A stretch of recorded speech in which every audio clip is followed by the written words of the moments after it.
caught it, found it, or came by it. What stuff 'tis made of, where it is born, I am to learn. Your mind is tossing on the ocean, there where your argosies with portly sail. Believe me, ma'am, had I such ventured forth, the better part of my affections revealed my hopes abroad. And every object that might make me fear misfortune to my ventures out of doubt would make me sad. But tell not me, I know Antonia is sad to look upon her merchandise. Believe me, no. I thank my fortune for it. My ventures are not at one moment trusted, nor at one place, nor is my whole estate upon the fortune of this present year. Therefore my merchandise makes me not sad. Why, then you are in love. Oh, bye. Not in love neither. Then let's say you are sad, but you are not married. And 'twere easy for you to laugh and leap and say you are married because you are not sad.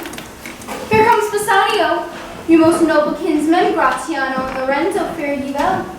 We leave you now with better company. I would have stayed till I had made you merry if worthier friends had not prevented. Your work is very dear in my regard. I take it your own business calls on you, and you embrace the occasion to depart. Good morn, my good lords. My good Donna, when shall we laugh? Say when, you grow exceedingly strange. Must it be so? We'll make our leisures to attend on yours. My lord Bassanio, since you have found Antonia, we too will leave. But at dinner time, I pray you have in mind where we must meet. I will not fail you. You look not well, Donna Antonia. You have too much respect upon the world. They lose it that do buy it with much care. Believe me, you are marvelously changed. I hold the world, but as the world's Gratiano, a stage where every man must play a part, and mine a sad one. Let me play the fool. With mirth and laughter let old wrinkles come, and let my liver rather heat with wine than my heart cool with mortifying groans. Why should a man, whose blood is warm within, sit like his grandsire cut in alabaster, sleep when he wakes in patient to jaundice by being peevish?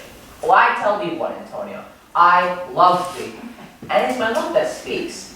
There are sort of men whose visions do cream and mantle like a standing pond, who a willful stillness entertain, with purpose to be dressed in an opinion of wisdom, gravity, profound conceit, and who should say, I am Sir Oracle, and when I open my lips let no dog bark.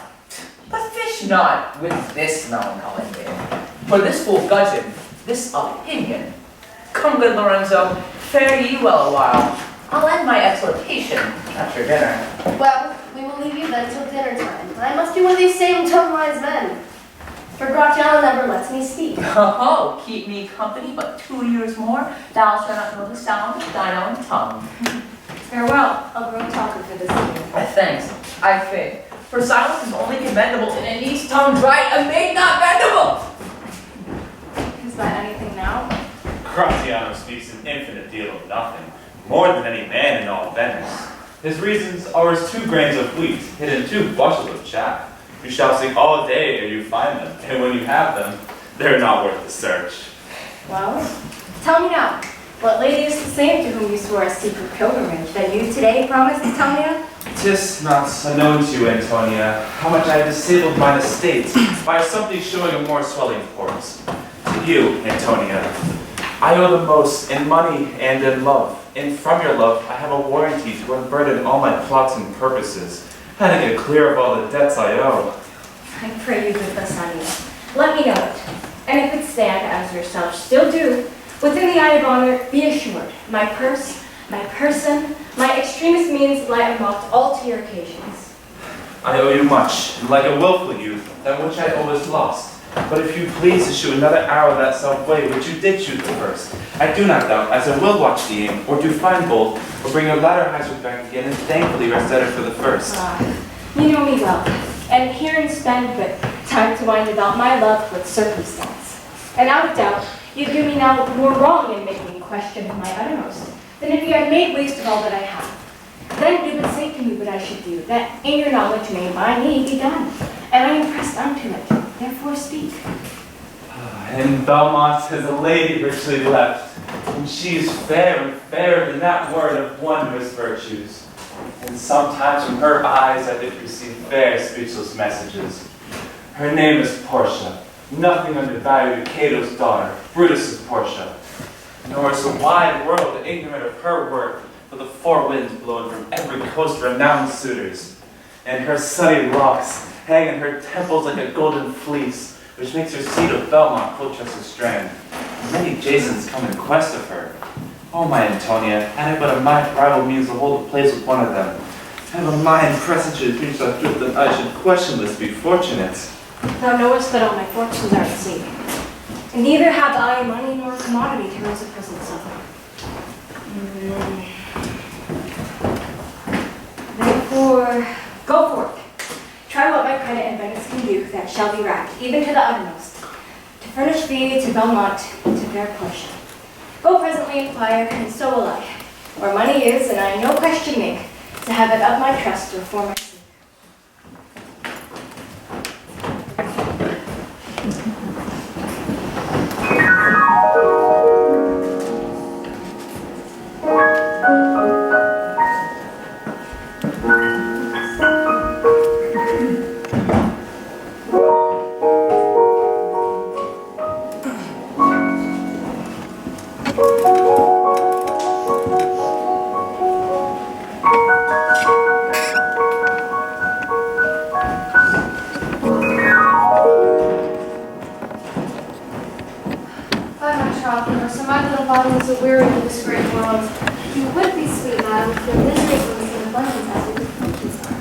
And yet, for aught I see, they are sick that serpent, with too much in that snarl of water, and his own happiness therefore be seen. Superfluity conserved by white hairs, competency for the longer. Good sentences and well pronounced. It would be better if well followed. If to do were as easy as to know what we're good to do, chapels had been churches, and poor men's cottages, princes' palaces. It is a good divine that follows his own instruction. I can easier teach 20 what we're good to be done than you will for 20 to follow what I don't teach it. So this reasoning has not been the fashion to choose me a husband. Oh, the word choose. I may neither choose whom I would nor refuse whom I dislike. So the will of a living daughter curbed by the will of a dead father. Sit not hard, so that I can neither choose one nor refuse none. Your father was ever virtuous, and the holy men at their death have good inspirations. Therefore, the lottery that you have to buy, and these three chests of gold, silver, and lead, whereof who chooses me and chooses you, will no doubt never be chosen by any ranking from one who shall rightly love. But what warmth is there in your affection towards any of these princely suitors that are already known? I pray you, overname them. And as thou namest them, I will describe them, and according to thy description, level of my affection. First, there is the Neapolitan prince. Aye, that's a colt indeed, for he doth nothing but talk of his horse, and he makes it a great appropriation of his own good parts that he can show him himself. I am much afraid my lady his mother played false with the smith. Ah! Then there is the County Palatine. He doth nothing but frown, as who should say, if you'll not have me, choose. He hears merry tales and smiles not. I fear he will prove the weeping philosopher, being so full of unmannerly sadness in his youth. I had rather be married to a death's head with a bone in his mouth than to either of these. God defend me from these two. How say you by the French lord, Monsieur le Bon? God made him, and therefore let him pass for a man. In truth, I know it is a sin to be a mocker, but he hath a horse better than the Neapolitans, a better bed having from him than Count Palatine. He is every man and no man. If a throstle sings, he falls straight at capering. He will fence with his own shadow. If I should marry him, I should bear 20 husbands. If he would despise me, I would forgive him, for if he loved me to madness, I shall never requite. how like you the young German, the Duke of Saxony's nephew? Very vilely in the morning when he is sober, and most vilely in the afternoon when he is drunk. When he is best, he is little worse than a man, and when he is worst, he is little better than a beast. And the worst fall that ever fell, I hope I shall make shift to go without him. If you should offer to choose and choose the right casket, you should refuse to perform your father's will, if you should refuse to accept it. Therefore, for fear of the worst, I pray thee, set a deep glass of radish wine on the contrary casket. For if the devil be within and temptation without, I know you will choose it. I'll do anything, or else I'd already be married to a sponge. You need not fear, lady, the having any of these lords. They have acquainted me with their determinations, which is indeed to return to their home and to show you that no more suit, unless you may be won by some other sort than your father's position depending on the caskets. If I live to be as old as Isabella, I will die as chaste as Diana, unless I be obtained by the manner of my father's will. I I am glad these personal rulers are so reasonable, for there is not one among them but I dote on his very absence, and I pray God grant them a fair departure. Do you not remember, lady, in your father's time, a Venetian, the scholar, and the soldier that come hither in the company of the Marquis of Montferrat? Yes, it was Bassanio, as I think he was so called. True, madam. He of all the men that ever my foolish eyes looked upon was the best deserving of fair lady. I remember him young, and I remember him worthy of thy praise. How now, what news? We're strange to speak for you, my lord, ready to take the lead. And there's a foreigner come with it, the Prince of Morocco, who being word, the Prince of Morocco will be here tonight. If I could bid the fifth welcome with so good a heart as I can bid the other four farewell, I should be glad of his approach. If he have the condition of a saint and complexion of a devil, I had rather he should shrive me than lie to me. Come, Nerissa, madam, go before him, whilst we shut the gates upon one wooer and other knocks at the door.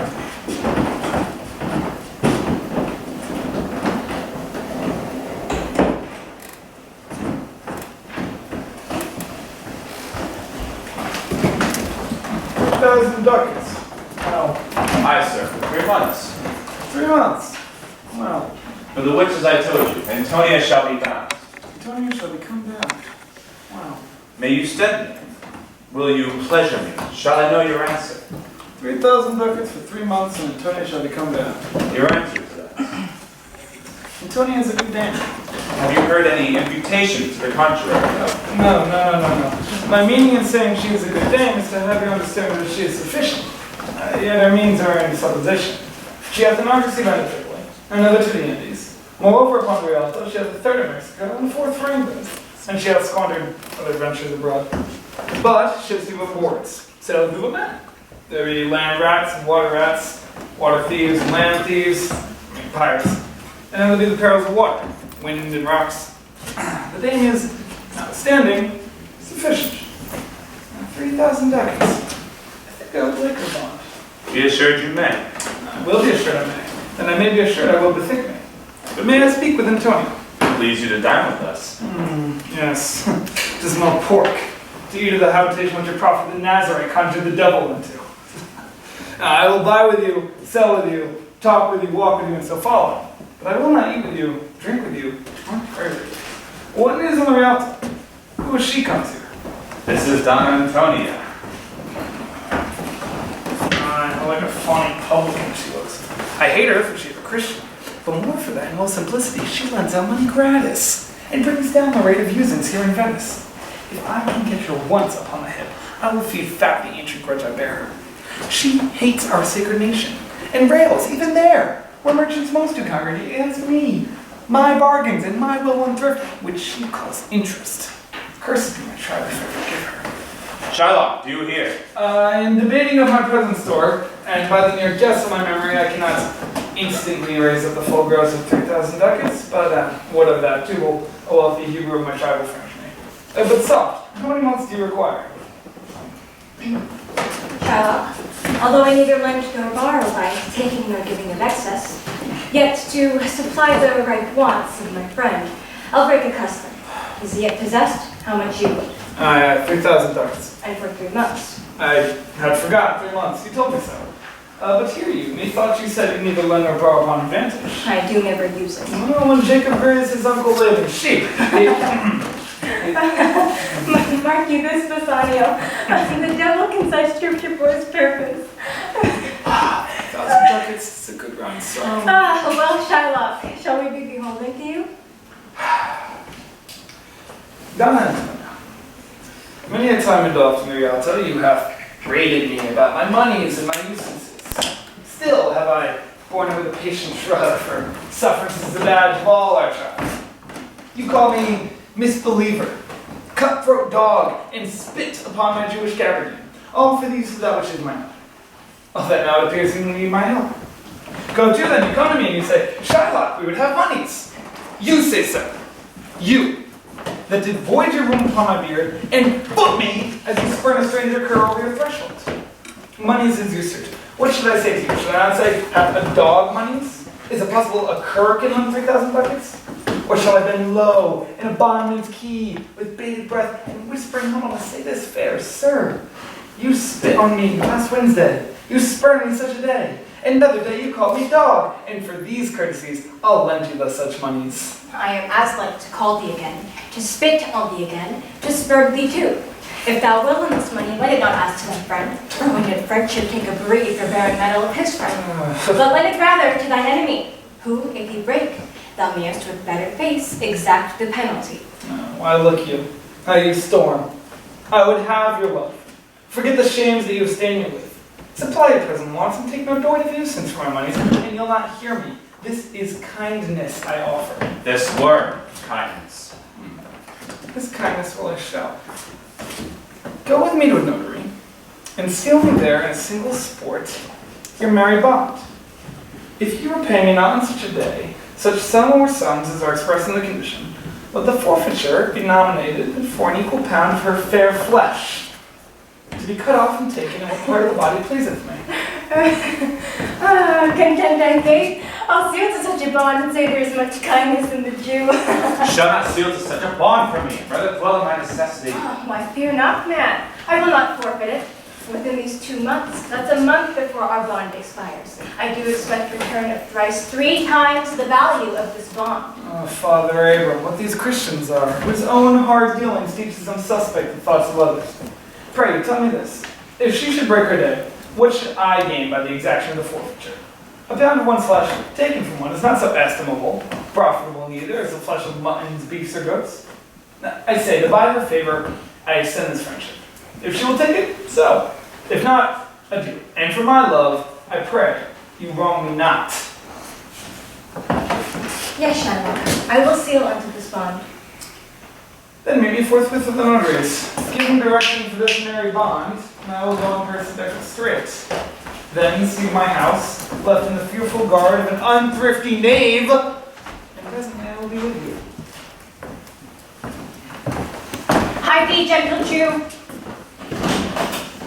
He will turn Christian. He grows kind. I like not fair terms in a villain's mind. Oh, come on. In this there be no dismay. My ships come home a month before the day.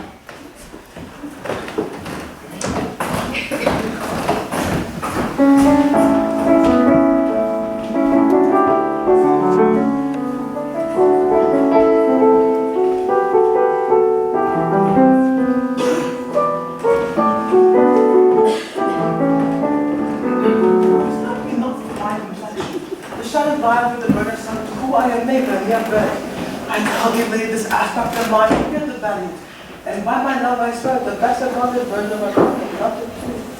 I tell you, my lady, I will not change this shoe except to send a dot to my gentle queen.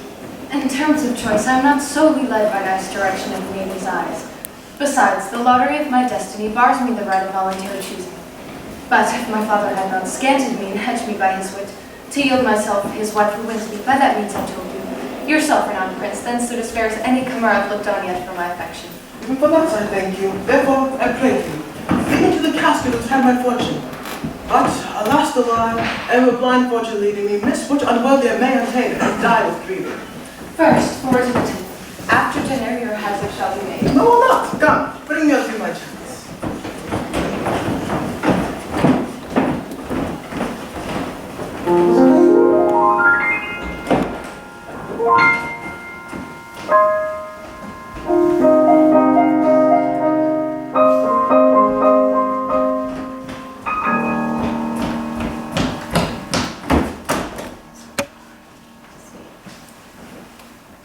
Certainly my conscience will serve me to run from this Jew, my master. The fiend is at mine elbow and tempts me, saying to me, Gobo, Lancelot Gobo, good Lancelot, or good Gobo, or good Lancelot Gobo. Use your legs, take the start, run away. My conscience says, no, take heed, honest Lancelot, take heed, honest Gobo, or, as foresaid, honest Lancelot Gobo, do not run. Scorn running with thy heels. Well, the most courageous fiend bids me pack. Via, says the fiend. Away, says the fiend. For the heavens, rouse up a brave mind, says the fiend, and run. Well, my conscience, hanging about the neck of my heart, says very wisely to me, my honest friend Lancelot, being an honest man's girl, or rather, an honest woman's girl, for indeed my father did something grow to, he had a kind of taste. Well, my conscience says, Lancelot, budge not. Budge, says the fiend. Budge not, says my conscience. Conscience, say I, you counsel well. Fiend, say I, you counsel well.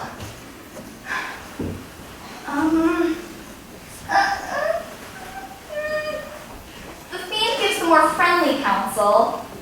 I will run, fiend. My heels are at your command. I will run. Mistress, young lady, I pray you, which is the way to the master Jew? Oh, heavens! This is my true begotten father, who, being more than sand blind, I gravel blind, knows me not. I will try confusions with him. Mistress, young lady, I pray you, which is the way to the master Jew?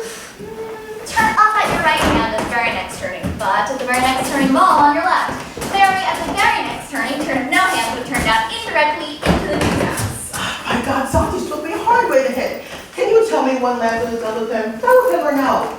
Talk you of young Mistress Lancelot? No, but a poor man's girl, and her father, though I say it, is an honest, exceeding poor man, and God be thankful to live. Well, let her father be what will. We talk of young Mistress Lancelot. I'm Lancelot and your friend, mistress. Ergo, Mistress Lancelot. Talk not of Mistress Lancelot, for she is indeed deceased, or as you would say in plain terms, gone to heaven.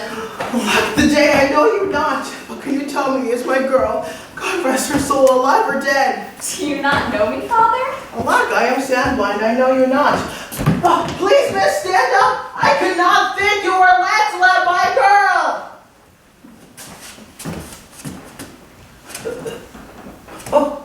Oh, how art thou changed? How doth my master agree? I brought here a dish of doves I bestow upon him.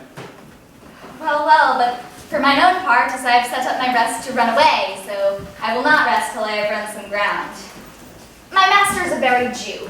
Give him a present, give him a halter. I am famished in his service. You may tell every finger I have by my ribs. Father, I am glad you are come. Give me a present to one Master Bassanio, who indeed gives rare new liveries. If I serve not him, I will run as far as God has any ground. Oh, rare fortune! Here comes the man. To him, father, for I am a Jew if I serve the Jew any longer. You may do so, but let it be so hasted that supper be ready at the farthest end of the clock. See these letters delivered. The deliveries of making and desire gratiano to come anon to my lodging. To him, father! God bless your worship. Gramercy, what dost thou want with me? Here's your daughter, sir. A poor girl. Not a poor girl, sir, but the rich Jew's maid that would, sir. As my father shall specify. She hath a great infection, sir, as one would say to serve. Indeed, the short and long is, I serve the Jew, and have the desire, as my father shall specify. Her master and she, saving your worship's reverence, are scarce neither cousins. Indeed, the very brief is that my father, being, I hope, an old man, shall fortify unto you. I brought you a dish of doves. I bestow upon your worship, and my suit is... In very brief, the suit is impertinent to myself, as you shall know by this honest old man, and though I say it, though old man, yet poor man, my father. One speak for both, what would you? Serve you, sir. That is the very defect of the matter, sir. I know thee well. Thou hast obtained thy suit. Shylock thy master spoke to thee this day, and hath preferred thee. If it be for Carmen to leave the rich Jew's service to become the follower of so poor a gentleman. The old proverb is very well parted between my master Shylock and you, sir. You have the grace of God, sir, and he hath enough. Thou speakest it well. Go, father, with thy daughter. Take leave of thou master, and inquire my lodging out. Give her a livery more guarded than her fellows. See it done. Father, I cannot get a service, no. I have near a tongue in my head. Well, if any man in Italy have a fair table which doth offer to spare upon the book, I shall have good fortune. Father, come, I'll take my leave with the Jew in the twinkling of an eye. I pray thee, good Leonarda, think on this. These things being bought and orderly bestowed, return in haste, for I do feast tonight, my best esteemed acquaintance. Here we go. My best endeavor shall be done herein. Where is your master? Yonder, sir, he walks. Signor Bassanio! Gratiano, I have a suit to you. you have obtained it. You must not deny me. I must go with you to Belmont. Why then you must, but hear thee, Gratiano. Thou art too wild, too rude, and bold of voice. Hearts have become thee happily enough, and in such eyes as ours appear not false. But where thou art not known, why then they show something too liberal. Pray thee, take pain to allay some cold drops of modesty, thy skipping spirit, lest through thy vile behavior I be misconstrued in the place I go to, lose my hopes. Signor Bassanio, hear me. If I do not put on a sober habit, talk with respect and swear but now and then, wear a prayer book in my pocket, look demurely, nay more, while grace is saying, put mine eyes thus with my head, and sigh and say amen. Use all the observance of civility, like one will study in this stab oxen. Please his granum, never trust me more. Well, we shall see your bearing. Nay, but I bar tonight. You shall not gauge me by what we do tonight. No, that were pity. I would entreat you, rather you put on your boldest suit of mirth, for we have friends that purpose marriage. But fare you well, I have some business. And I must tell the rental and the rest, but we will visit you at supper time.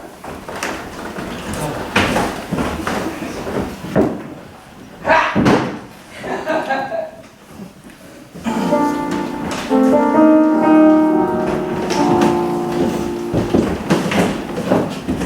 I am sorry thou wilt leave my father so. Our house is hell, and thou a merry devil. Didst rob us in taste of tediousness, but here thee well. There is a ducat for thee. And Lancelot, soon at supper shalt thou see Lorenzo, who is thy new master's guest. Give him this letter, do it secretly, and so farewell. I shall not have my father's mean talk with me. Adieu! Tears are slipping on my tongue. Most beautiful pagan, most sweet Jew. If a Christian did not play the knave and get thee, I am much deceived. But adieu! These foolish drops do something to my girly spirit. Mwah! Mwah! Adieu!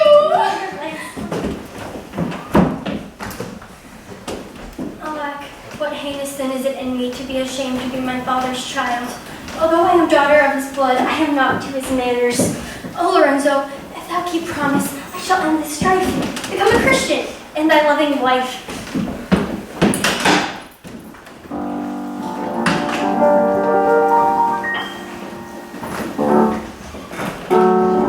Nay, we will sleep away in summertime, disguise us at my lodging and return. All in an hour. We have not made good preparations. We have not spoke as yet of torch bearers. 'Tis vile, unless maybe quaintly ordered and better my mind not undertook. 'Tis now but 4 o'clock. We have 2 hours to furnish us. Friend Lancelot, what's the news? And it shall please you to break up this that shall seem to signify. I know the hand. In faith, 'tis a fair hand. Whiter than the paper it writ on is the fair hand that writ. Love news in faith. Oh, a fire leaves, sir. Whither goest thou? Marry, sir, to bid my old master the Jew to sup the night with my new master, the Christian. Hold here, take this. Tell gentle Jessica I will not fail her. Speak of heaven. Go, gentle. Will you prepare you for this mask tonight? I'm provided with a torchbearer. Aye, Mary, How we gone about it straight? Meet me, Gratiano, at Gratiano's lodging some hour hence. 'Tis good we do so. Was not that letter from fair Jessica? I must needs tell thee all. She hath directed how I shall take her from her father's house, what gold and jewels she is furnished with, what page's suit she hath in readiness. Come, go with me, peruse this as thou goest. Fair Jessica shall be my torchbearer.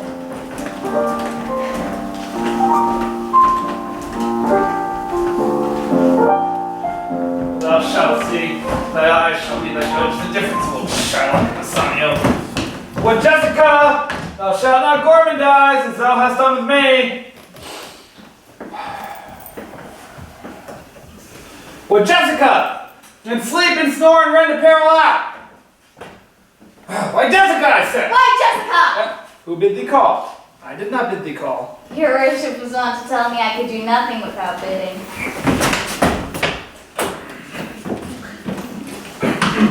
To call you? What is your will? I am bid forth to supper, Jessica. There are my keys. But wherefore shall I go? I am not bid for love. They flatter me. But you'll go in hate to feed upon the prodigal Christian. Jessica, my girl, look to my house. I might loathe to go. There's some ill brewing towards my rest, for I do with money bags. I beseech you, sir, go. My young master doth expect your approach. So do I his. And they have conspired together. I shall not say that you shall see a mask, but if you do, then it was not for nothing that my nose fell a bleeding last Black Monday at 6 o'clock in the morning. Falling out that year was 4 year in the afternoon. What? They're masks. Hear you me this, Jessica. When you hear the drum and the squealing of the riding fife, clamor not you up to the gates and Zen, nor but stick your head into the public street to gaze upon Christian fools with varnished faces. But stop my house's ears, I mean my casements. Let not the sound of shallow foppery enter my sober home. By Jacob's staff I swear, I will not have no mind of feasting for tonight, but I will go. Then go you before me, madame. Say I will come. I will go before, sir. Mistress, look out at the window for all this. There will come a Christian boy who will be worth a Jewess eye. What says that fool of Hager's offspring, huh? The words were farewell, mistress, nothing else. Perhaps I will return immediately. Do as I bid you. Shut doors after you. Fast bind, fast find. The proverb never stale in thrifty mind. Farewell. If my fortune be not crossed, I have a father, you, a daughter, lost.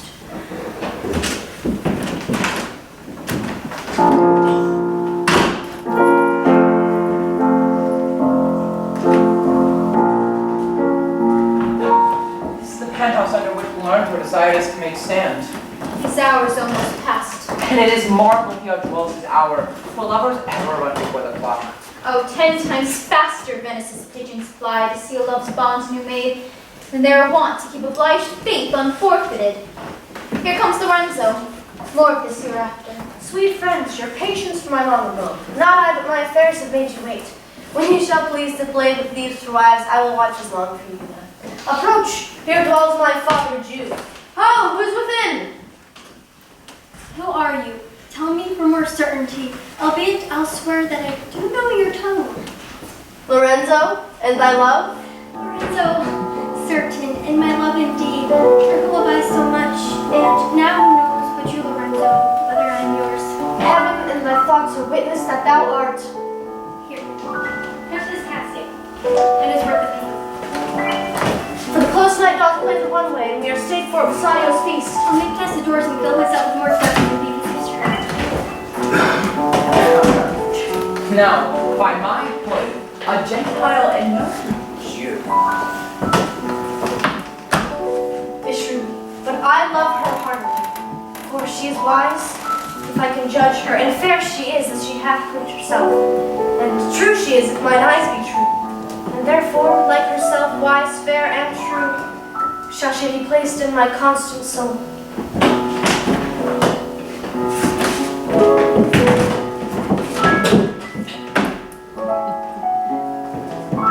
What, art thou come? On, gentlemen, away. Our masking mates by this time for us stay.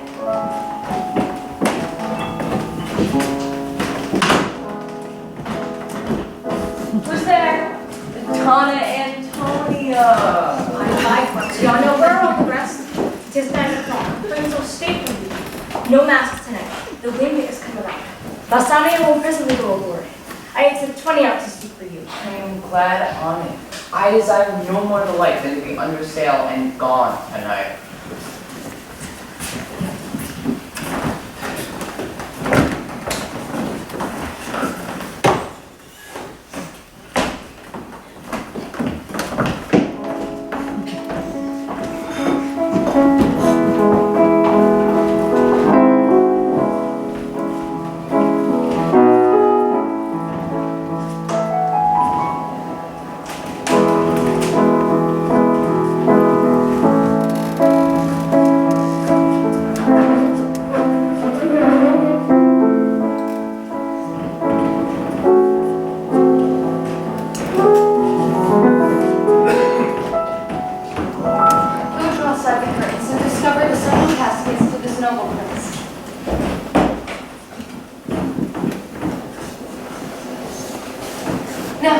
Make your choice. How do I know that you choose the right? The one of them contains my picture prints. If you choose that, then I'm yours for long. Some God direct my judgment. I shall read the inscriptions. What says this leaden casket? Who chooses me shall give and has it all he hath. Must give? What? For lead? Has it for lead? This casket threatens. What says the silver with her virgin hue? Who chooses me shall give? Yeah, never mind. What says the saying engraved in gold? Who chooses me shall get much as he deserves. What does I deserve? That's the queen. I do abrupt deserve her. And graces and bodies of beauty. But more than I do deserve. Yeah, give me the key. There, take your prints. And if my form lie there, then I'm yours. Oh hell, what have we here? A carry on death using empty eyes, a written scroll. I shall read the writing. All that glitters is not gold. Often have you heard that told. Many a man his life has sold, but my outside to behold. Gilded tombs, though white and gold, had you been as wise as gold. Young in limbs and judgment old. Answer, I've not been enthralled. Very well, your suit is cold. Cold indeed, and labor lost. Farewell heat and welcome lost. Portia, adieu. For I take to duties a heart to take a great leave, and thus unto A gentle riddance. Draw the curtains, go. Let all of his complexion choose me so.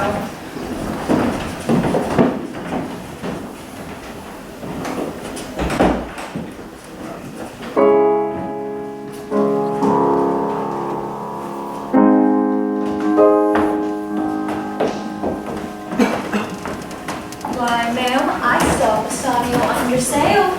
With him is Gratiano gone along, and in their ship I'm sure Lorenzo is not. The villain Jew, without prize, waits the Duke, and went with him to search Bassanio's ship. He came too late. The ship was under sail. But there the Duke was given to understand that in a gondola were seen together Lorenzo and his amorous Jessica. Besides, Antonia certified the Duke that they were not with Bassanio in her ship. Well, I never heard a passion so confused, so strange, outrageous, and so veritable, as the dog Jew did utter in the streets. My daughter! Oh, my ducats! Oh, my daughter!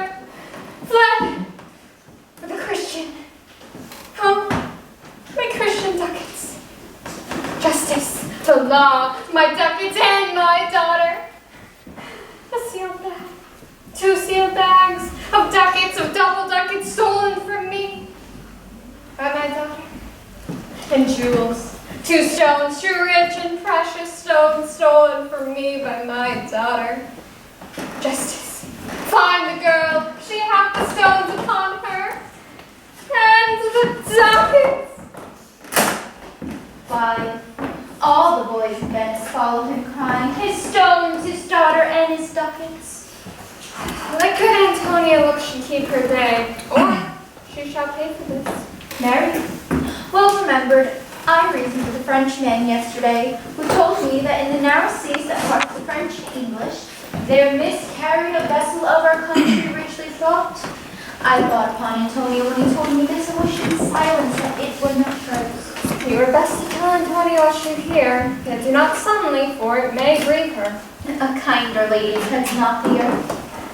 I saw Bassanio and Antonia part, and even there, her eye being big with tears turning her face, she put her hand behind him, and with affection wondrous sensible, she wrung Bassanio's hand, and so they parted. I think she only loves the world for him. I pray thee, let us go and find her out, and quicken her grace heaviness with some delightful. Do we so?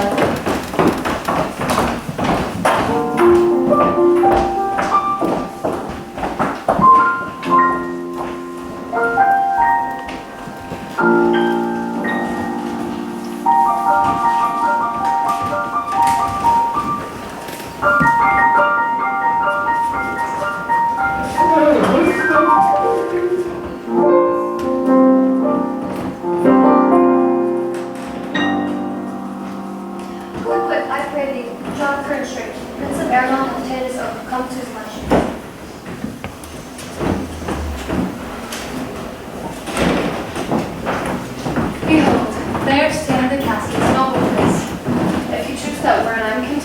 straight shall I but full right to be solemnized. But if you fail without more speech, my lord, you must be gone from hence immediately. I am enjoined by oath to observe things. First, never to unwrap any one casket when it shows. Next, if I do fail in the right casket, never allow the life to invade the way of marriage. Lastly, if I do fail in the fortune of my choice, immediately to leave him and be gone. To all of these injunctions, everyone doubts where it comes to hazard for my worthless self. And so have I addressed thee. Fortunes now to my heart's hope. Gold, silver, and base lead. Who chooseth me must give and hazard all he hath. You shall look fair, your eye give her hazard. What says the golden chest? Who chooseth me will get what many men desire. What many men desire? I will not choose what many men desire, because I will not jump with common spirits and rank me the barbarous multitudes. Then to thee thy silver treasure house. Tell me again what tale thou dost bear. Who chooseth me shall get as much as he deserves. And well said too. For who shall go back to cousin forfeiture and be honorable without the stamp of merit? Let no man presume an undeserved dignity. To my choice, who chooseth me shall get what as much as he deserves. I shall soon desert. Give me the key for this, and instantly unlock my fortunes here.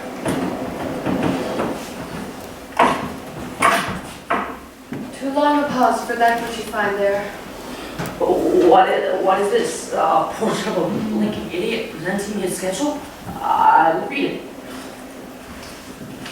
How much unlike art thou, Portia? How much unlike my hopes and my deservings? What is this? So more fool I shall appear by the time I linger here. With one fool's head I came to woo, but I am going to. The sweet to do, I'll keep my oath, patiently to bear my robe. I'll set the candle, singe them off. These deliberate fools, when they do choose, they have the wisdom by their wit to lose. The ancient saying is no heresy. Hanging your wife and goes with us. Come, draw the curtain, Rosa.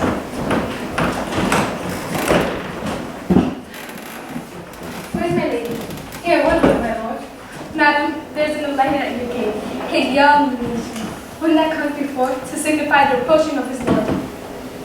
Come, Marissa, for I long to see quick Cupid's post that comes so mannerly. Bassanio, Lord love is thy will it be!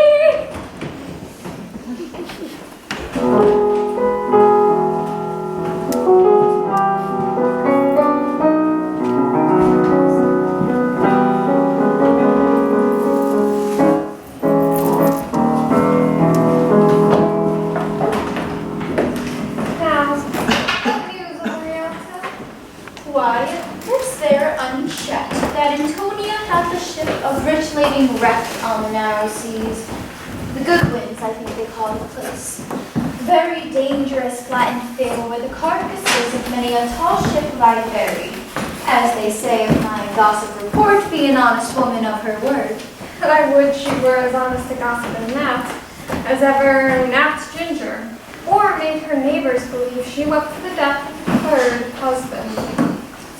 But it is true, without any such propensity or crossing the plain highway of talk with the good Antonia, the honest Antonia.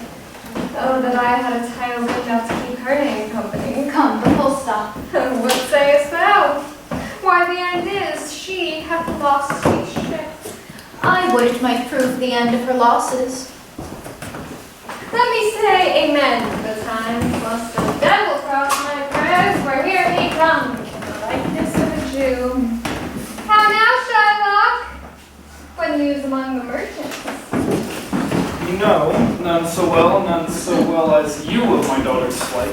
That's certain. I, for my part, knew the tailor that made the wings she flew withal. And Shylock, for his own part, knew the bird was fledged, and is the complexion of them all to lead the damned. She be damned for it. That's certain. If the devil may be her judge. Her own flesh and blood to rebel. Out upon it, old carrion. Rebels in at these years? Say my daughter is my flesh and blood. There is more difference between my flesh and hers than there is between jet and ivory. Or between your bloods and between red wine and radish. But tell us, do you hear whether Antonia have any loss at sea or no? There I have another bad match. A bankrupt, a prodigal, a beggar who was used to come so smug upon the march. Let her look to her bond. She was wont to call me usurer. Let her look to her bond. She was wont to lend money for a Christian courtesy. Let her look to her bond. Why, I am sure if she forfeit, thou wilt not take her flesh. What's that good for? To bait fish withal? If it will feed nothing else, it will feed my revenge. She hath disgraced me, and hindered me $500,000. Laughed at my losses, mocked at my gains, scorned my nation, thwarted my bargains, cooled my friends, heated my enemies. And what is her reason? I am a Jew. Hath not a Jew eyes? Hath not a Jew hands, organs, senses, dimensions, affections, passions? Fed with the same food, hurt with the same weapons, afflicted by the same diseases, cured by the same means, warmed and cooled by the same winter and summer as a Christians. If you prick us, do we not believe?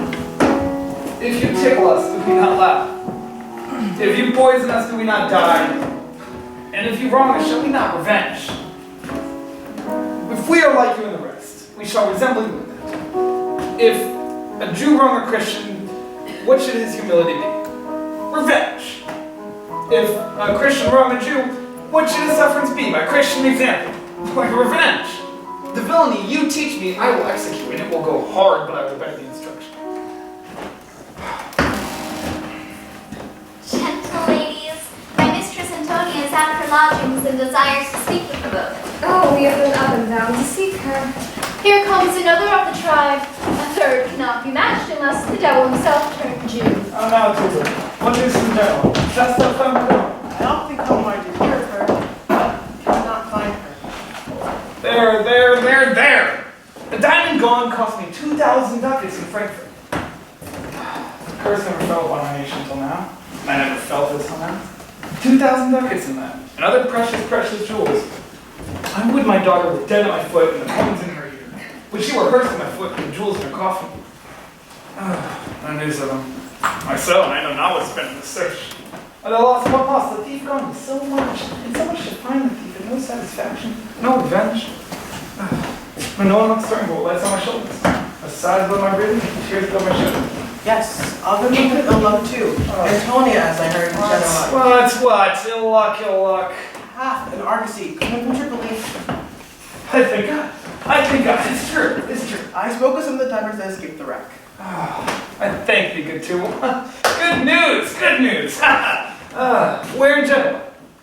Your daughter spent in Genoa, as I heard in one night, 4 ducats. I'll stick us the dagger in me, tool. 4 ducats at a sitting. 4 ducats. I shall never see my gold again.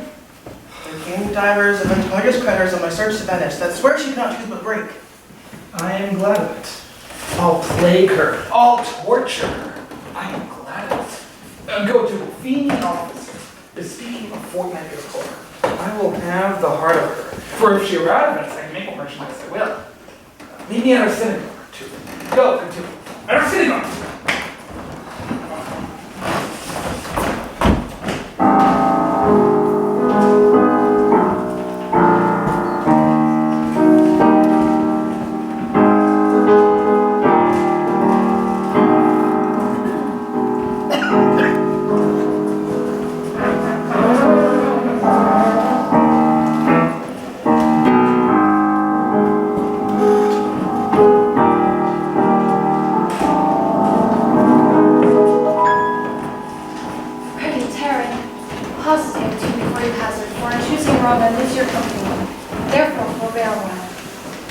Tells me, but it is not love that I would not lose you.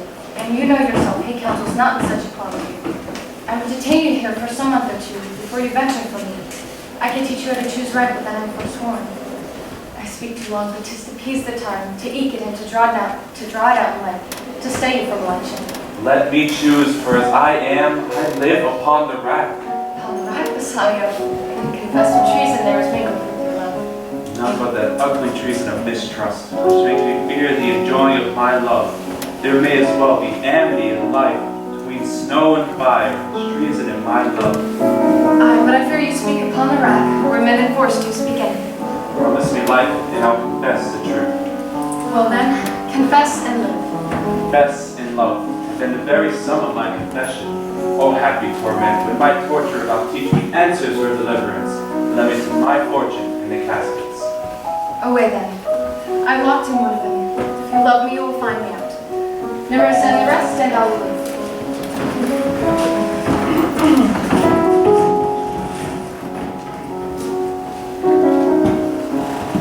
The seeming truth, which cunning times put on to entrap the wisest. Therefore, thou gaudy gold, hard food for Venice, I will none of thee. Thou pale and common drudge, between man and man.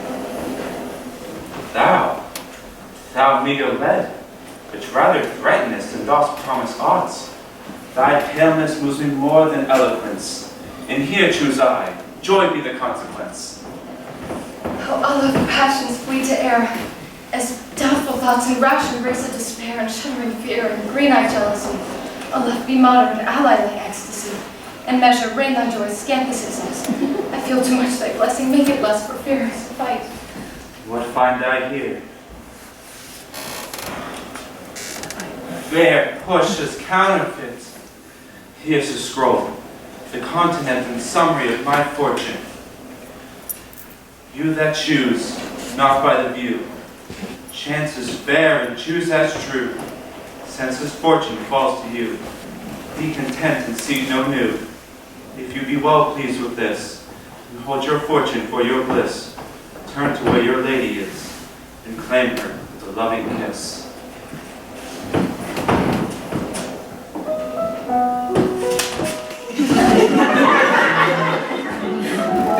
The gentle scroll, fair lady, by your feet, by note to give and to receive, as whether what I see be true, until confirmed, signed, and ratified by you.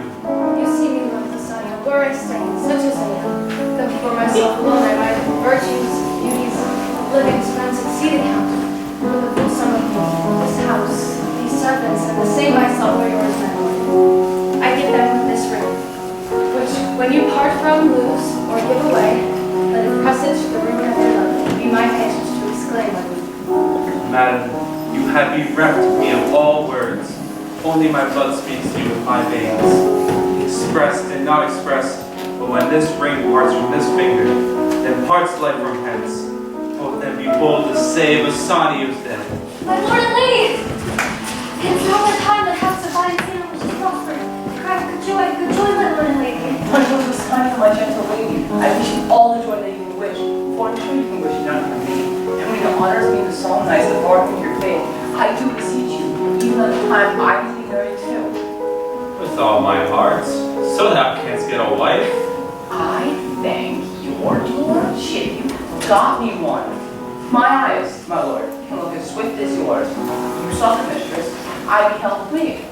You loved, I loved, for information. No more pertains to me, my lord, than you.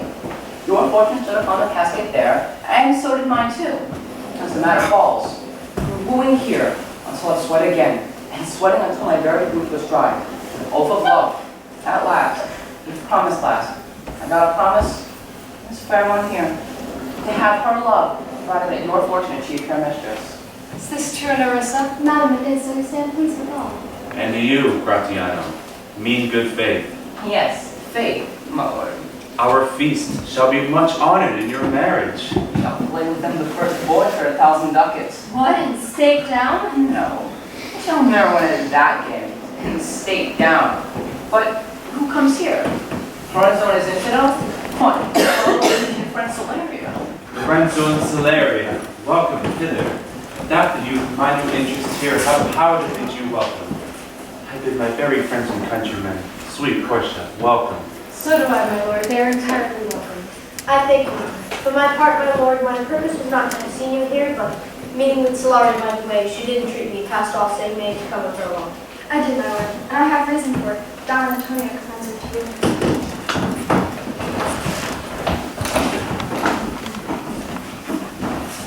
Sweet Bassanio, my ship's loan miscarried. My creditors grow cruel. My estate is very low. My bond to the Jew is forfeit. And since in paying it, it is impossible I should live. All debts are clear between you and I, if I might but see you at my death. Notwithstanding, use your pleasure.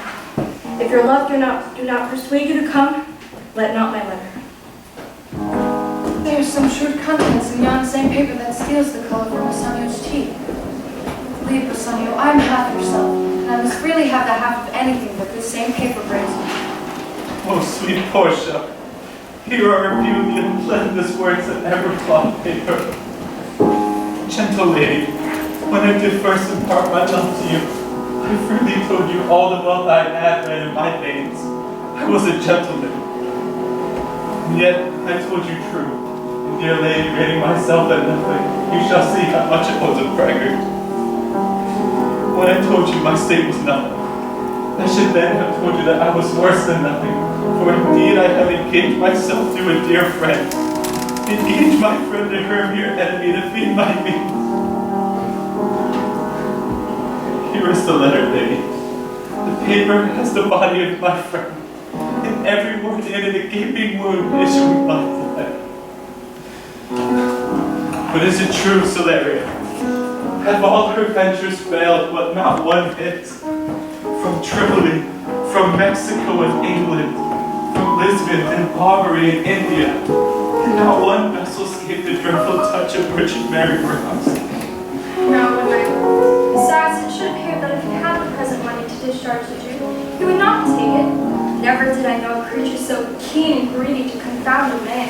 He ties the Jew that morning and that night he doth impeach the bridge of the state. And deny him justice, 20 merchants, the Duke himself, and the magnificence of great sport, all persuaded with him.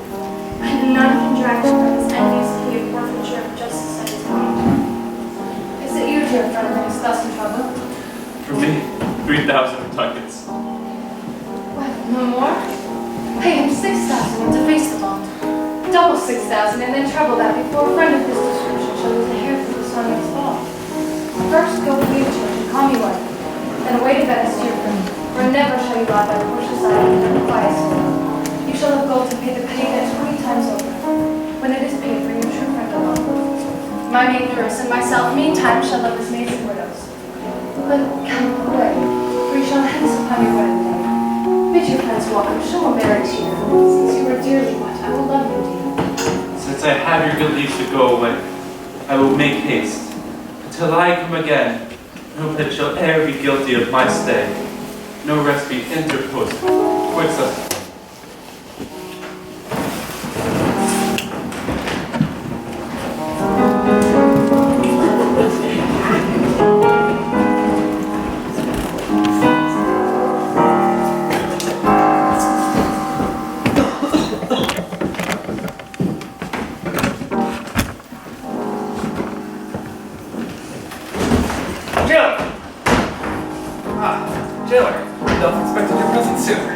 Jailer, look to her. Tell not me your mercy. This is the fool that lets up with gratis. Hear me after child. I'll have my bond. Speak not against my bond. I have had an oath that I will have. Thou callest me a dog, for thou hast the cause. And since I am a dog, wear my fangs.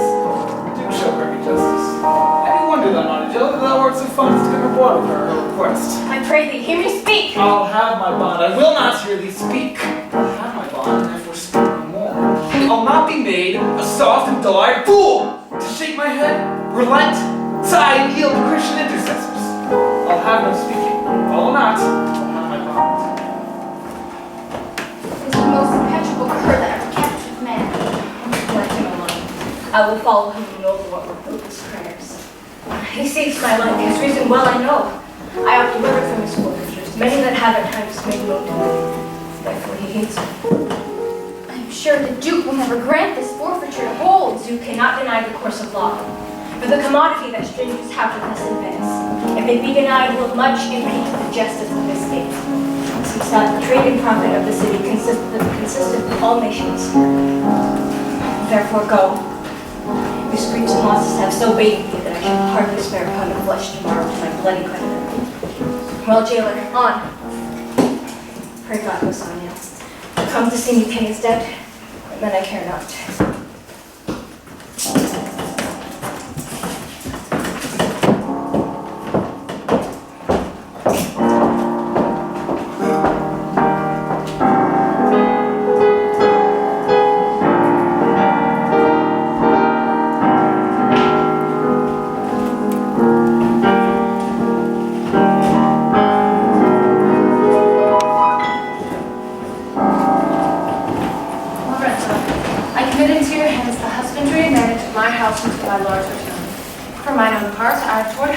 Secret vows and with prayer and contemplation, only intended by her as a hero till her husband and my Lord's return.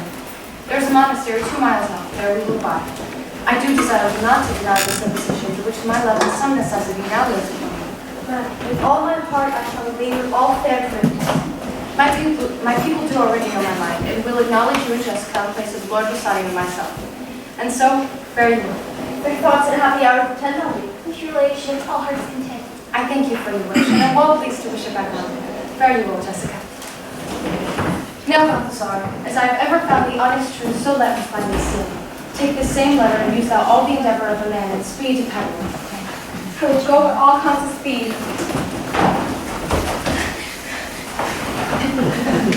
Come, Larissa, for I have work in hand that you yet not know of. You shall see your husband see what they think of us. Shall we see us?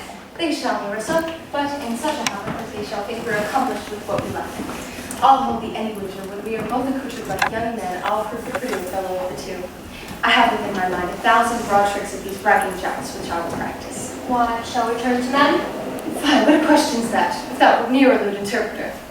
But come, I'll tell thee all my whole advice when I am in my coach, which stays for us at the park gate.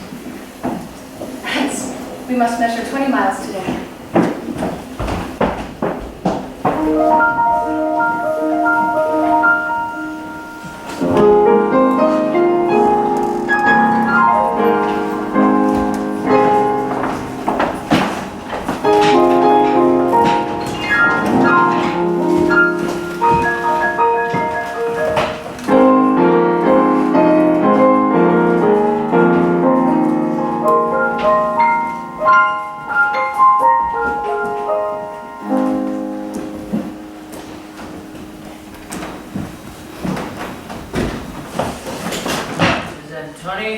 Ready, so please your grace.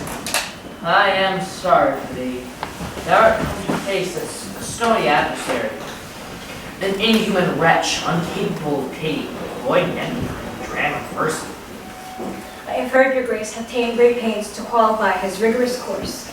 But since he stands obdurate, and that no lawful means can carry me out of his envious reach, I do oppose my patience to his fury, and am armed to suffer with the quietness of spirit, the very tyranny and rage of his. Go on, called Ginger Court. He is ready at the door, my lord. He comes.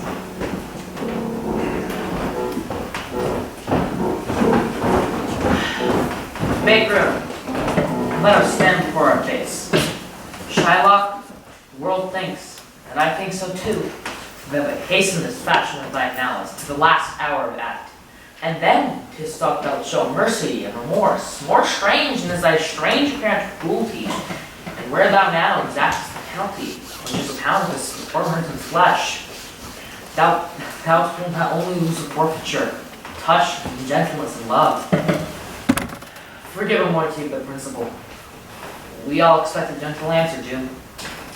I have possessed the grace of what I purpose, and by our holy Sabbath have I sworn to the due and forfeit of my bond. If you deny me, the danger lies upon your charter, and the city's free. You'll ask me why I rather choose to have a weight of carrion flesh than to receive 3,000 ducats. I'll not answer that, but say it is my humor. Is it answered? What if my house be troubled with a rat, and I be pleased to give 10,000 ducats to have it banished? What, have you answered yet? So can I give no reason, nor I will not, more than a certain hatred and lodging loathing I bear Antonia, that I follow thus a losing suit against her? Are you answered? This is no answer, thou unfeeling man, to excuse the current of thy cruelty. I am not bound to please you with my answers. Do all men kill the things they do not love? Hates any man the thing he would not kill. Every offense is not a hate at first. What? Wouldst thou have a serpent sting me twice? And pray you think you question with a Jew? You may as well go stand upon the beach and visit me like bait you should will height. You may as well make question with the wolf, who I had made the ewe bleed for the lamb. Make no more offers. Use no further means, but with all brief and plain conveniency, let me have the judgment, and the Jew his will. For thy 3,000 ducats, here is 6. What judgment shall I dread, doing war in 6 parts, and every part a ducat? I would not draw them. I would have my bond. How shalt thou hope for mercy, rendering none?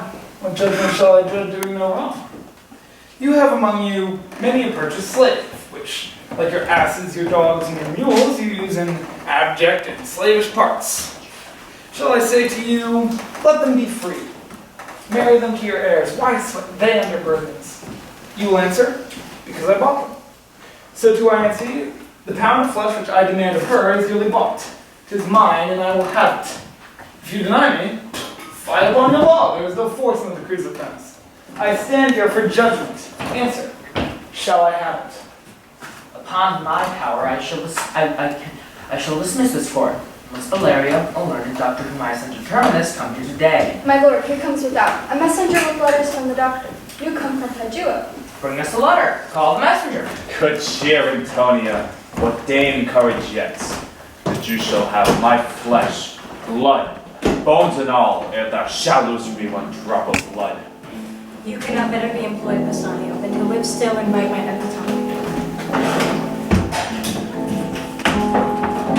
Padua, from Valeria. From both my lord, Valerio greets your grace. Why dost thou with thy knife so earnestly? To cut the forfeiture from that bankrupt there. Not on thy soul, harsh Jew. Thou markest thy knife keen, but no metal can. No, nothing hangs but axe. Bear half the meanness of thy sharp envy. Can no prayer pierce thee? No, none that thou hast wit enough to make. Oh, thou be damned, you execrable dog, and for thy life let justice be accused. If thou canst fail to seal from off my bonds, thou would offendest thy lungs to speak so loud. Prepare thy wit, good youth, or will fall to careless ruin. I stand here for the law. This letter doth command the learned doctor to our court. Where is he? He attendeth here hard by to know your answer whether you'll admit him. With all my heart, some 3 or 4 of you, go give him courteous conduct to this place. Meantime, the court shall hear Valeria's letter.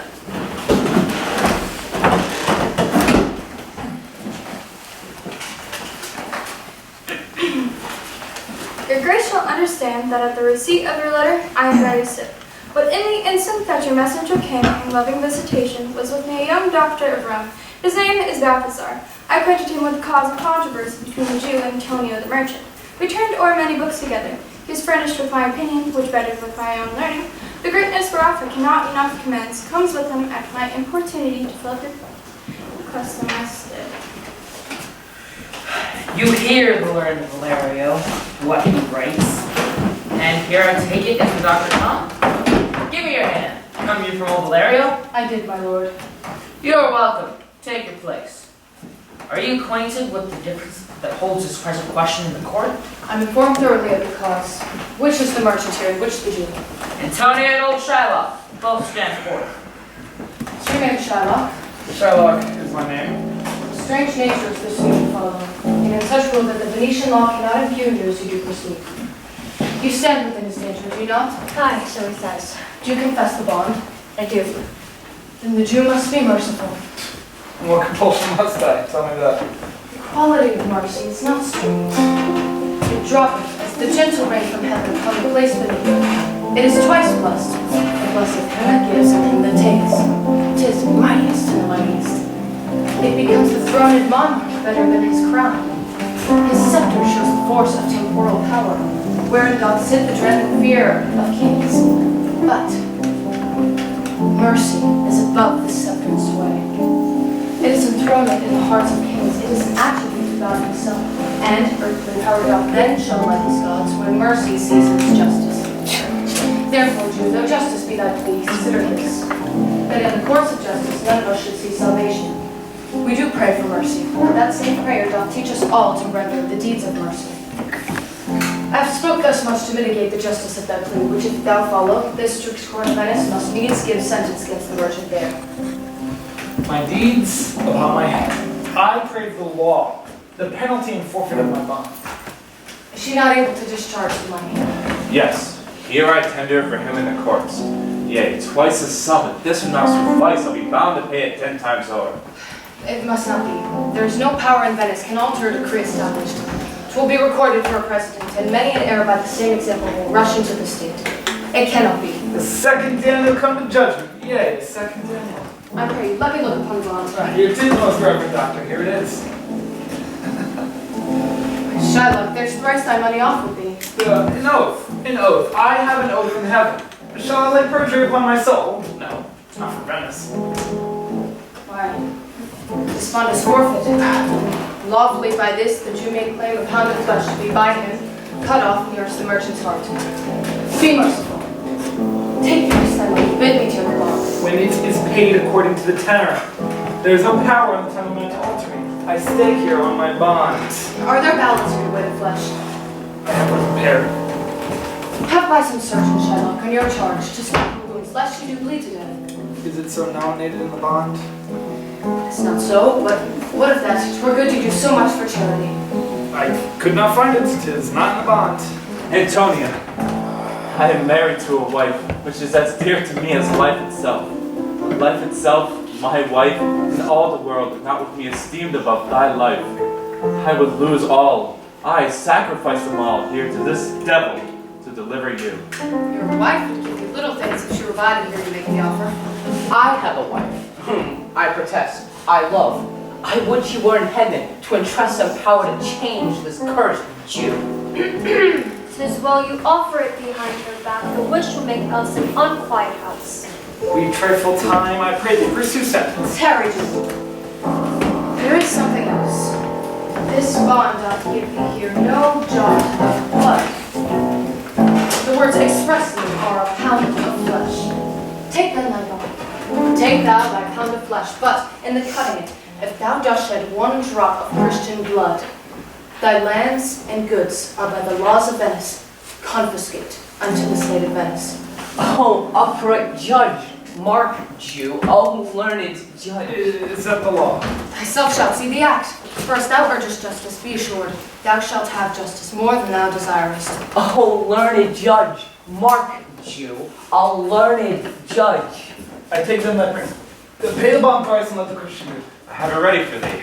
Soft! The Jew shall have all justice, soft, no haste. He shall have nothing but the penalty. Oh Jew, an upright judge, a learned judge. Give me my principal and let me go. Tarry. The law hath yet another hold on me. Thou hast contrived against the law, the life of this very defendant, and thou hast incurred the dangers formerly by me rehearsed. Down, therefore, and make me see unto thee. Thou shalt see the difference of our spirits. I pardon thee thy life for thou ask. Half thy wealth, it is Antonia's. The other half comes to the general estate, which humbleness may drive into a fine. I for the state, not for Antonia. Nay, take my life and all. Pardon, not that. You take my house when you do take the profit that doth sustain my house. You take my life when you do take the means whereby I live. What mercy can you render him, Antonia? Autocratus, nothing else, for God's sake. So please my lord the Duke, and all the court, to quit the fine for one half his goods, I am content. So he will let me have the other half in use, to render it upon his death unto the gentleman that lately stole his daughter. We shall do this, or I do recant, pardon that I may pronounce here. Art thou contented, Jew? What dost thou say? Clerk, draw deed of gift. No, pray, give me leave to go from hence. I feel not well. Send the deed after me and I will send. Get thee gone. Do it. Sir, I entreat you home with me to dinner. I do humbly desire your grace of pardon. I must away tonight to work cardinal, and it is meet our custom is set forth. I am sorry your lieges serve you not. Antonia, gratify the shepherd. for in my mind you are much bound to him. Most worthy gentlemen, I and my friend have by your wisdom been this day acquitted of grievous penalties, and lay you where 3,000 ducats due unto the Jew. We freely cope your courteous pains withal. And stand indebted, over and above, in love and service to you evermore. He is well paid and is well satisfied, and I delivering you well satisfied, and there I do without myself well paid. I wish you well, and so I take my leave. Dear sir, of course I must attempt you further. Take some remembrance of us as a tribute, not as a fee. Grant me two things, I pray you, not to deny me, and to pardon me. You press me, Father, and therefore I will yield. I will take your gloves. I'll wear them for your sake. And for your love, I will take this ring. Do not draw back your hand. I'll take nothing else, and you, love, shall not deny me this. This ring, good sir, alas, it is a trifle. I would not shame myself to give you this. I'll have nothing else but only this, and now methinks I have a mind to it. Good sir, this ring was given to me by my wife, and when she put it on, she made me vow that I should neither sell, nor give, nor lose it. That excuse serves many men to save their gifts, and if your wife be not a mad woman and know how well I deserved it, she would not hold out envy for giving it to me forever. Well, peace be with you. Oh, my Lord Bassanio, let him have the ring. Let his deservings in my love with all be valued over your wife's commandment. Go, Gratiano, run and overtake him, and bring him if thou canst unto Antonia's house. Away, make haste. Come, you and I will be there presently. In the early morning will we fly toward Belmont. Come, Antonia.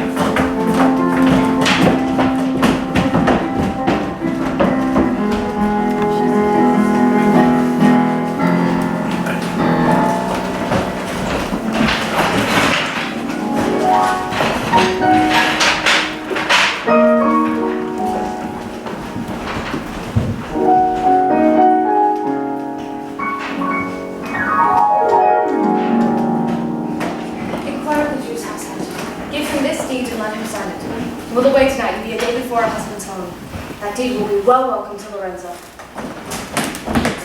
Fair sir, you are well oriented.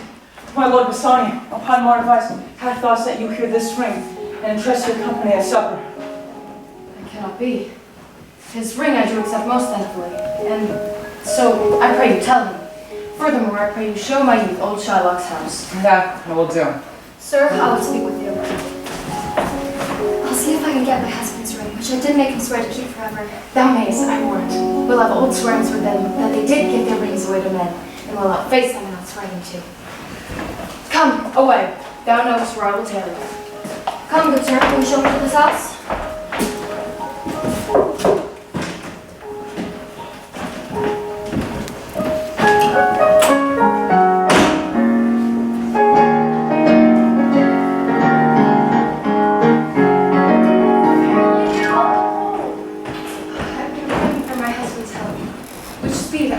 I hope the better for my words.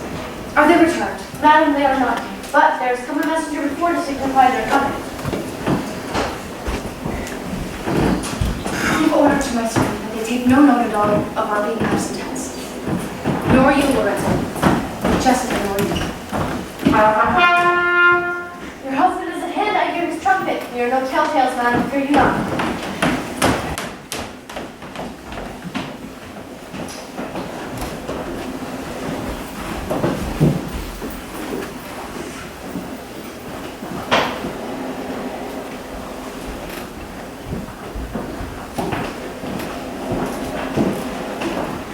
Whole day with the Antipodes if you would walk in absence of the sun.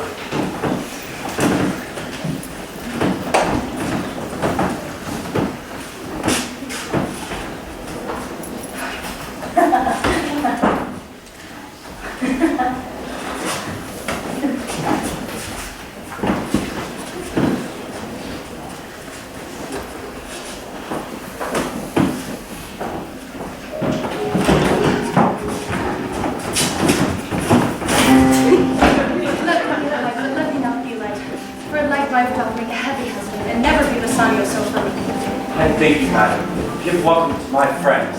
This is the woman. This is Antonia, to whom I'm so infinitely bound. You should in all sense be much bound to her, for as I heard, she was much bound for you. No more than anyone could have. You are well welcome to this house. It must appear in other ways than words, therefore I scant this breathing courtesy. Ah! By yonder moon, I swear you do me wrong. In faith, I gave it to the judge's clerk. When he were jailed that had it, since you do take it, plump so much at heart. The quarrel, how already? I brought a hoop of coal, a partly ring, whose posy was for all the world like Cutler's poetry upon a knife. Love me, and leave me not. What talk you of the policy or the value? You swore to me when I did give it you that you would work till your hour of death, and then dilapidate you in your grave. Though not for me, yet for me even oaths. You should have respected and have kept it. Gave it to judge's clerk. No God's my judge. The clerk will now wear hairs on his face that had it. He will, and if he lives to be a man. I, if a woman, live to be a man. Now by this hand I give it to a youth, a kind of boy, a little scrub boy, no higher than thyself, the judge's clerk, a priding boy, that begged it as a fee. I could not from my heart deny him. You were to blame, I must be blame of you. To part so slightly with your wife's first gift, a thing stuck on with oaths upon your finger, and so riveted with faith unto your flesh. I gave my love a ring and made him swear never to part with it, and here he stands. Why, I were best to cut my left hand off and swear lost the ring defending it. My lord Messiah gave his ring away upon the judge that begged it, and indeed deserved it too. And then his boy, judge's clerk, he pegged mine, and neither man nor master would take aught of the two rings. What ring gave you, my lord? Not that I hope which you received. Oh, if I could add a lie unto a false, I would deny it. But you see, the ring has Oh. Even so void is your false heart of truth. By heaven, I will never come into your bed until I see the ring. Oh. Nor I yours till I then see mine.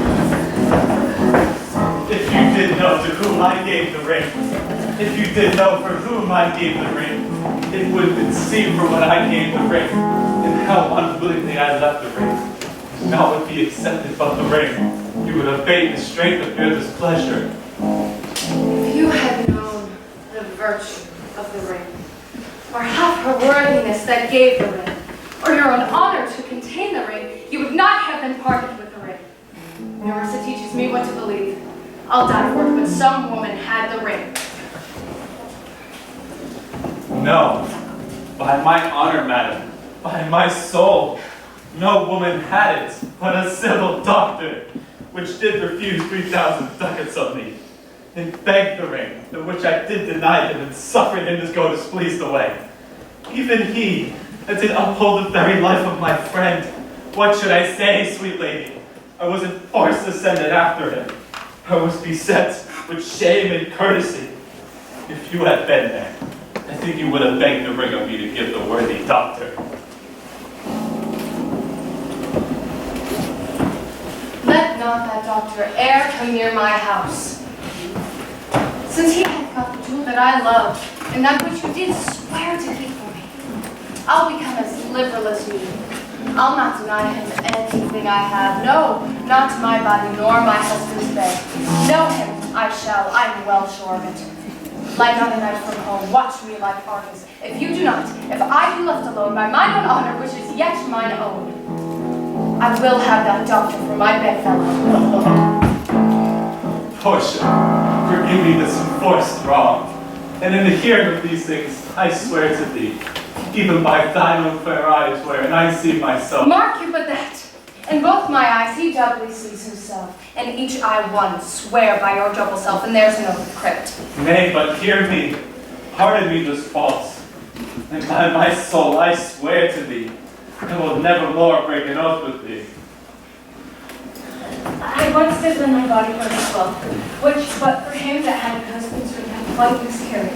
I dare be bound again, my soul upon the portrait, that your Lord will never more break faith if I stand you. Then you shall be his surety. Give him this, and bid him keep it better than the other. My Lord Bassanio, swear to keep this ring. By heaven, it is the same I gave the doctor. I had it of him. Pardon me, Bassanio, for by this ring the doctor lay with me. Pardon me, my gentle Gratiano, for that same scrap bore the doctor's flag in lieu of this last night. Why, this is like the men of the highway. Summer, ways are fair enough. What? Are we cuckold, or have we deserved it? Speak not so grossly. You are all amazed. Here is a letter. Read it at your leisure. There you shall find that Portia was the doctor. Nerissa there her clerk, and Lorenzo here shall witness I set forth as soon as you and even but now returned. I have not yet entered my house. Antonia, you are welcome. I have better news for you than you expect. Unseal that letter soon, and there you shall find 3 of your officers have richly come to Carver.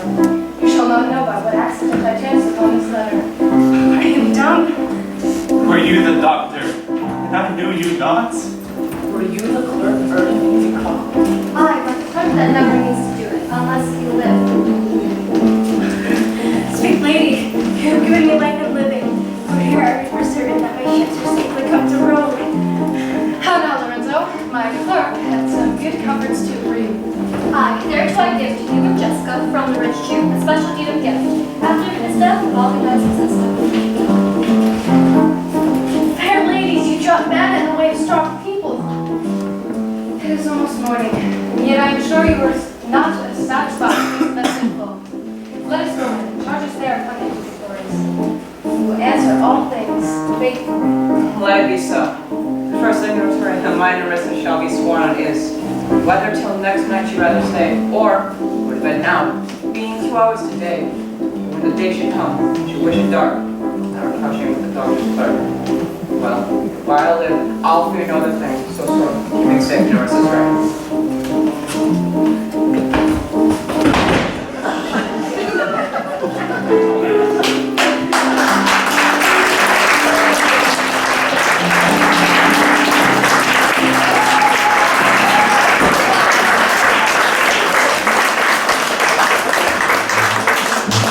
Let's go.